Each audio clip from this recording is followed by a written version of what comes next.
Good morning students.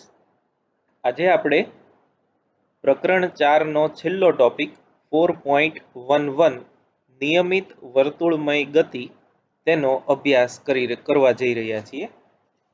નિયમિત વર્તુળ ગતિ જે છે એનો તમે પ્રાથમિક ખ્યાલ ધોરણ 9માં ભણી ગયા છો. ત્યાં આગળ તમે નિયમિત વર્તુળમય ગતિની સમજૂતી આવતી કે કોઈ એક વિદ્યાર્થી છે કે કોઈ એક વ્યક્તિ છે એ દોરી સાથે એક પથ્થર બાંધી, જેને આપણે લંગર કહીએ છીએ, એ ગોળ ગોળ ફેરવતો હોય તો એ જે પથ્થરની ગતિ જે છે એને નિયમિત વર્તુળમય ગતિ કરે છે એમ કહેવાય. અથવા તો સૂર્ય ફરતે પૃથ્વીની ગતિ, પૃથ્વી ફરતે ચંદ્રની ગતિ, આ બધી ગતિઓ જે છે, ઇલેક્ટ્રોનની ન્યુક્લિયસ ફરતેની ગતિ, આ બધી યુનિફોર્મ સર્ક્યુલર મોશન એટલે કે નિયમિત વર્તુળ ગતિના ઉદાહરણો છે. તો એમાં જે પ્રવેગ ઉદ્ભવે એની આપણે ચર્ચા કરવાના છીએ. તો આપણો આજનો ટોપિક છે એ છે નિયમિત વર્તુળમય ગતિ. આમાં આખો ટોપિક હું તમને સમજાવું છું, પણ એનું જે છેલ્લું સૂત્ર છે પ્રવેગનું, કેન્દ્રગામી પ્રવેગ જેને આપણે કહીએ છીએ, એ સૌથી અગત્યનું. બાકી તમારે કઈ રીતે એ પ્રવેગ ઉત્પન્ન થયો એની સમજૂતી કરવાની જરૂર નથી. તો આપણે 1 બાય 1 એનો અભ્યાસ કરતા જઈએ. તો પહેલા તો એની ડેફિનેશન લખી નાખીએ. નિયમિત વર્તુળમય ગતિ કોને કહે છે એ પહેલા હું લખાવી દઉં. તો એ તમે મારી સાથે લખતા જજો. જો કોઈ પદાર્થ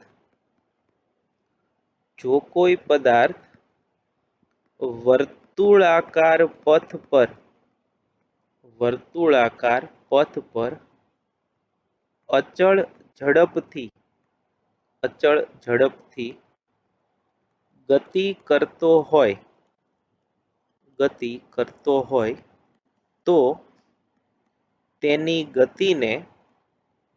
તો તેની ગતિને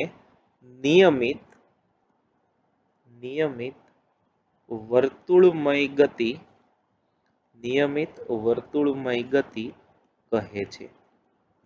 આ એની ડેફિનેશન છે.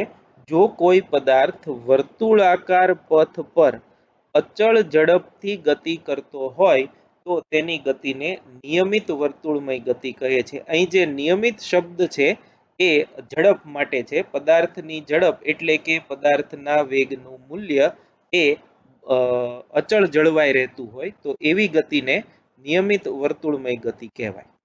હવે ધારો કે આ એક વર્તુળાકાર ગતિપથ છે એમ લઈએ. આ એનું કેન્દ્ર છે અને આ એની ત્રિજ્યા r છે. હવે પહેલા હું તમને થોડીક નિયમિત વર્તુળમય ગતિની પ્રાથમિક સમજૂતી આપી દઉં અને પછી એનું જે સૂત્ર છે એની તારવણી કરીએ. તારવણી જે છે એની ચિંતા તમારે કરવાની નથી, એ આપણે એક્ઝામમાં પૂછતા નથી. હવે ધારો કે આપણે જુદા જુદા બિંદુઓ છે એ અહીંયા પસંદ કરીએ. આ તમે મારી સાથે દોરતા જજો.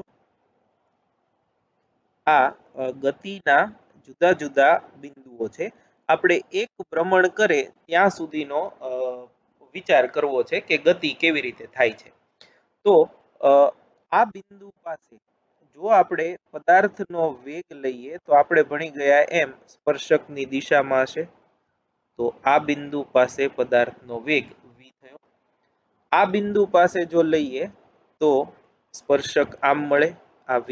હવે તમે જોજો આ બધા તીર જે હું દોરું છું, સદિશ જે વેગને રજૂ કરે છે, એ બધાના લંબાઈ સમાન હશે. કેમ કે આપણને કીધું છે કે અચળ ઝડપથી ગતિ કરે છે એટલે વેગનું મૂલ્ય બદલાતું નથી. અહીંયા ગતિપથ આમ છે, ધારો કે આમ ભ્રમણ કરે છે, અહીંયા વેગ આમ થશે, અહીં વેગ આમ થશે. આ બધા સ્પર્શકો છે, અહીં વેગ આમ થશે. તો તમે જુઓ છો એમ, આ તો મેં આ પહેલું બિંદુ અને આ બીજું બિંદુ બે વચ્ચે ઘણો ગેપ રાખ્યો છે, પણ તમે જો અહીંયા નેક્સ્ટ બિંદુ લ્યો, અહીંયા નેક્સ્ટ બિંદુ લ્યો, તો જેમ જેમ તમે એક બિંદુએથી બીજા બિંદુએ જાઓ એમ વેગની દિશા સતત બદલાયા કરે છે. એટલે હું આમ લખી શકું કે આવી ગતિમાં વેગનું મૂલ્ય અચળ હોય છે, પરંતુ ખાસ યાદ રાખજો, વેગની દિશા સતત બદલાયા કરે છે. વેગની દિશા સતત બદલાયા કરે છે. આથી આવી ગતિ પ્રવેગિત ગતિનું એક ઉદાહરણ છે. એટલે આ ગતિ જે છે એમાં વેગનું મૂલ્ય ભલે અચળ રહેતું પણ દિશા સતત બદલાય છે, એટલે આ ગતિને પણ આપણે પ્રવેગિત ગતિ જ કહી શકીએ. અચ્છા, હવે આપણે જાણીએ છીએ, જેમ મેં તમને પહેલા સમજાવ્યું હતું એમ, આપણે જાણીએ છીએ કે વેગની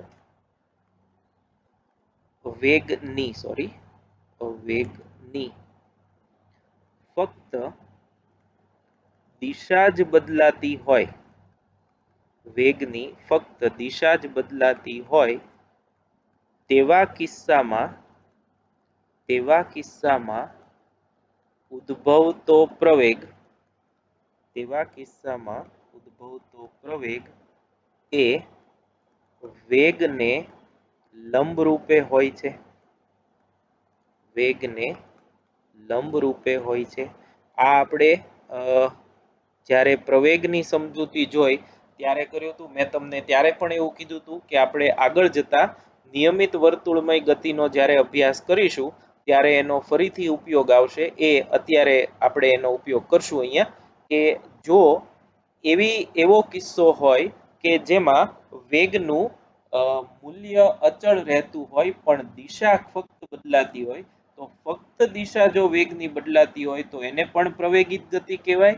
અને એવી ગતિમાં ઉદ્ભવતો પ્રવેગ એ હંમેશા વેગને લંબરૂપે હોય. એટલે અહીંયા વેગ જે છે એ તમે જુઓ છો સ્પર્શકની દિશામાં છે. આપણે જાણીએ છીએ ગતિપથને દોરેલો સ્પર્શક એ વેગ આપે, તો પ્રવેગ જે છે એ વેગને લંબ એટલે કે આમ હશે.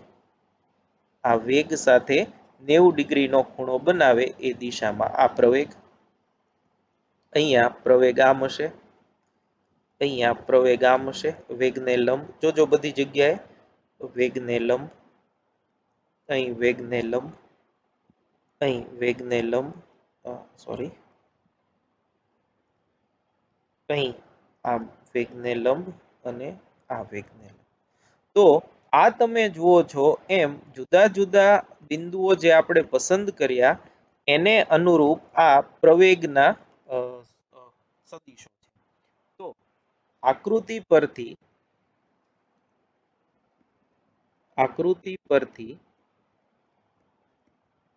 જોઈ શકાય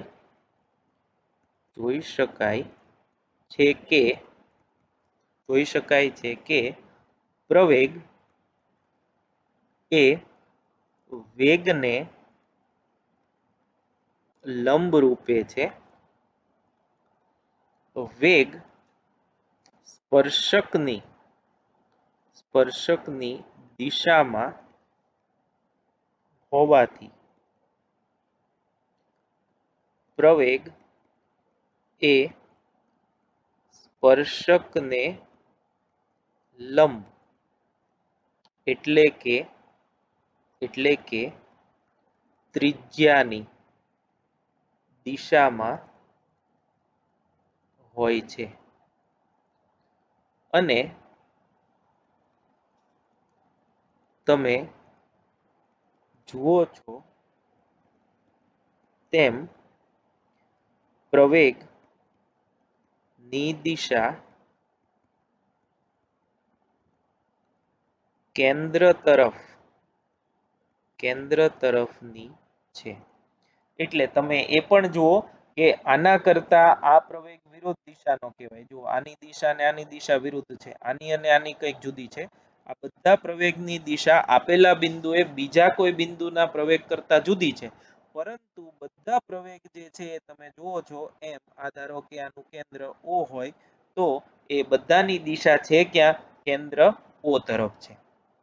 એટલે પ્રવેગ ભલે જુદા જુદા દિશામાં હોય, પરંતુ ચોક્કસ દિશા જો બધાની ભેગી કરવામાં આવે તો એ કેન્દ્ર તરફની છે. આ પ્રવેગને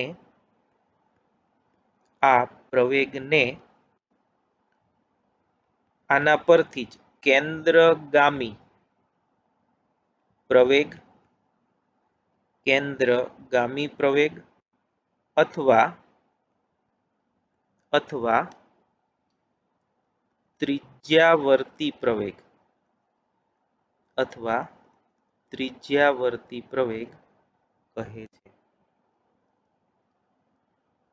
કહે છે. કેન્દ્રગામી ઇંગ્લિશમાં એને સેન્ટ્રીપિટલ ઉપરથી AC એવું કહેશું આપણે. ત્રિજ્યાવર્તીમાં R રેડિયલ પરથી એને AR કહેશું. AC અથવા AR બંને એકનું એક જ છે. એને કેન્દ્રગામી પ્રવેગ અથવા તો ત્રિજ્યાવર્તી, કેન્દ્ર તરફ છે એટલે કેન્દ્રગામી નામ આવ્યું, અને ત્રિજ્યા પર છે એટલે ત્રિજ્યાવર્તી એવું નામ આવ્યું. પ્રવેગ કહે છે. અને તેનું સૂત્ર નીચે મુજબ છે.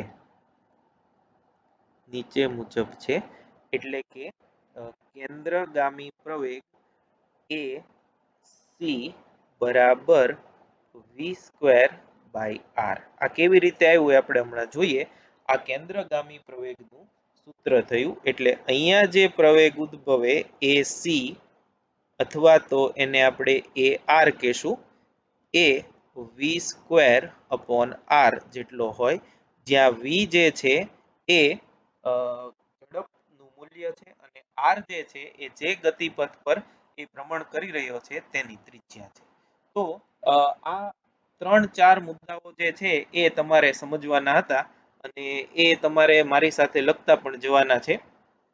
પહેલું, આ જે આપણે ટોપિક ભણીએ છીએ એની વ્યાખ્યા, નિયમિત વર્તુળમય ગતિ શું છે એની સમજૂતી. તો આપણે એમાં એવું ભણ્યા કે અચળ ઝડપથી વર્તુળાકાર પથ પર કોઈ પદાર્થ ભ્રમણ કરતો હોય તો તેની ગતિને નિયમિત વર્તુળમય ગતિ કહેવાય.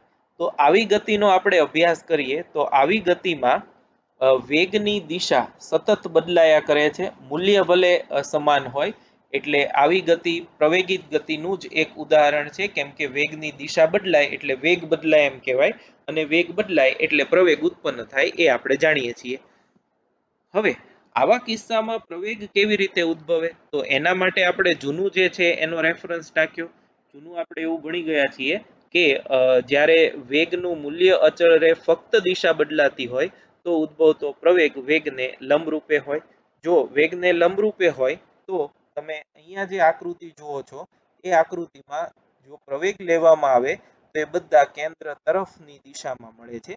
એટલે આવા પ્રવેગને કેન્દ્રગામી પ્રવેગ અથવા તો ત્રિજ્યાવર્તી પ્રવેગ એવું કહેવાય. અને એનું સૂત્ર છે v²/r, જ્યાં v ઝડપ અને r જે છે એ વર્તુળાકાર ગતિપથ જે છે એની ત્રિજ્યા છે. હવે આ સૂત્ર કેવી રીતે આવ્યું એની સમજૂતી ટેક્સ્ટબુકમાં આપેલી છે, એ આપણે જોઈ જઈએ.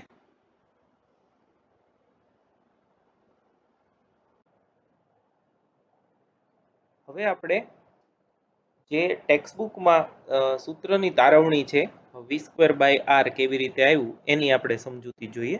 ધારો કે આ જે છે એ એક વર્તુળ છે, અને આ વર્તુળનું આ કેન્દ્ર છે એને આપણે સેન્ટર પરથી C કહેશું, અને કોઈ એક પદાર્થ જે છે એ વિષમઘડી દિશામાં વર્તુળાકાર પથ પર આમ ગતિ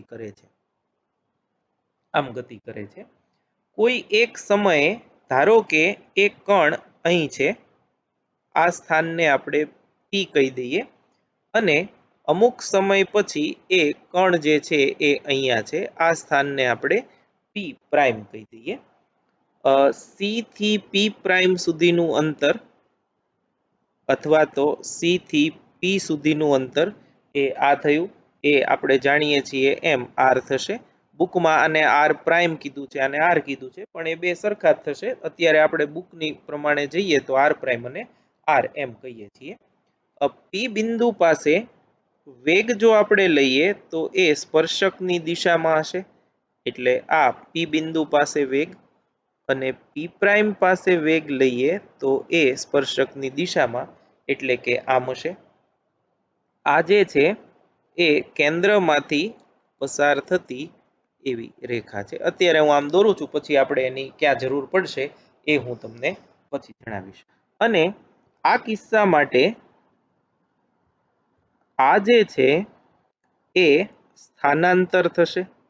તમે જોઈ શકો છો એમ આ જે છે આ સદિશ એ ડેલ્ટા આર થશે. સ્થાનાંતર એટલું થયું એ, કેમ કે આ ધારો કે ટી બરાબર 0 લઈએ અથવા તો T1 લઈએ, અને આ સ્થાન ટી બરાબર T2 નું, તો ડેલ્ટા ટી સમયગાળા દરમિયાન કણ જે છે આટલું અંતર કાપે છે એ ડેલ્ટા આર થયું. હવે આપણે પ્રવેગની વ્યાખ્યા જાણીએ છીએ. સરેરાશ પ્રવેગ એનું સૂત્ર છે એ એવરેજ બરાબર delta V by delta T, એટલે કે ડેલ્ટા ટી સમયગાળામાં વેગમાં થતો ફેરફાર એ આપણને પ્રવેગ આપે. તો આ ધારો કે વી છે, અને આને આપણે વી પ્રાઇમ કહીએ. આ જે સેકન્ડ પી પ્રાઇમ વાળા જેટલા છે એ બધા પદને આપણે પ્રાઇમ નોટેશનથી બતાવીએ છીએ. તો આ જે છે એ ફરીથી આર વેક્ટર થશે, અને આ જે છે એ આર પ્રાઇમ વેક્ટર થશે. સોરી,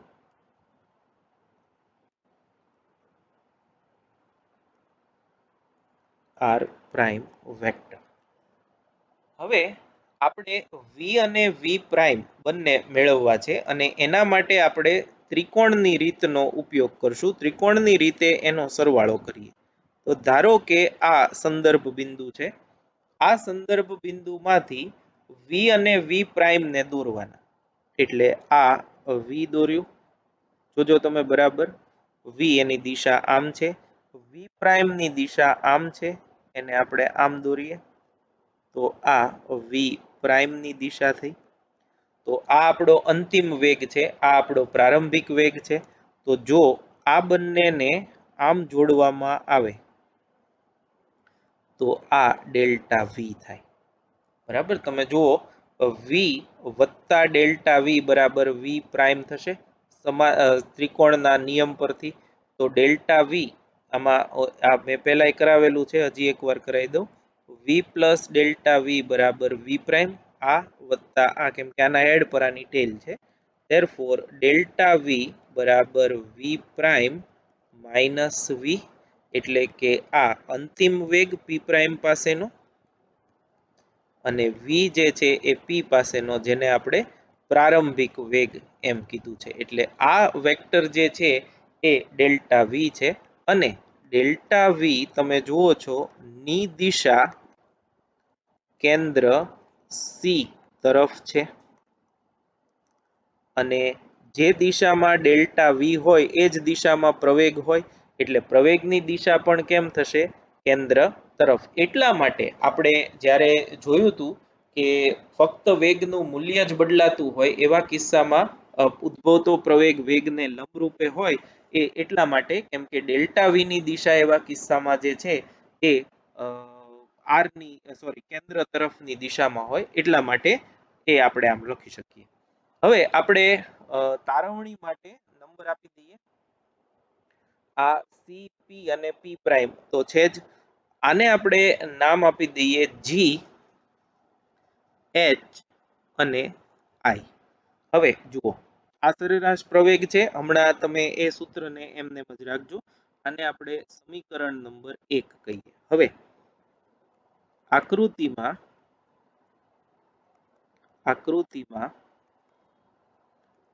ત્રિકોણ પી સી પી પ્રાઇમ અને ત્રિકોણ GIH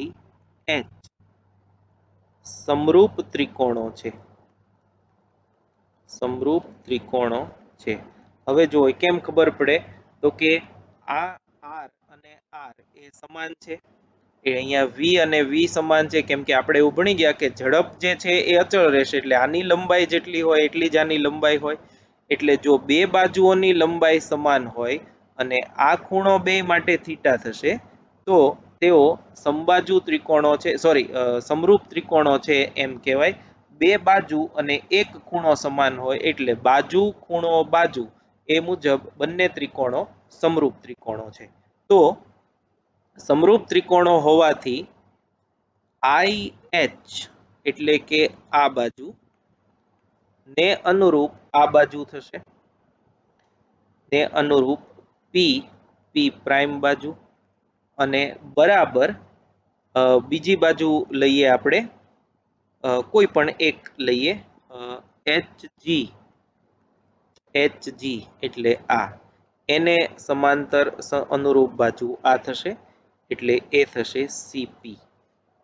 therefore IH એ ડેલ્ટા V છે મૂલ્યમાં છેદમાં PP પ્રાઇમ એ ડેલ્ટા R છે બરાબર HP એ V છે અપોન આ જે છે એ R છે.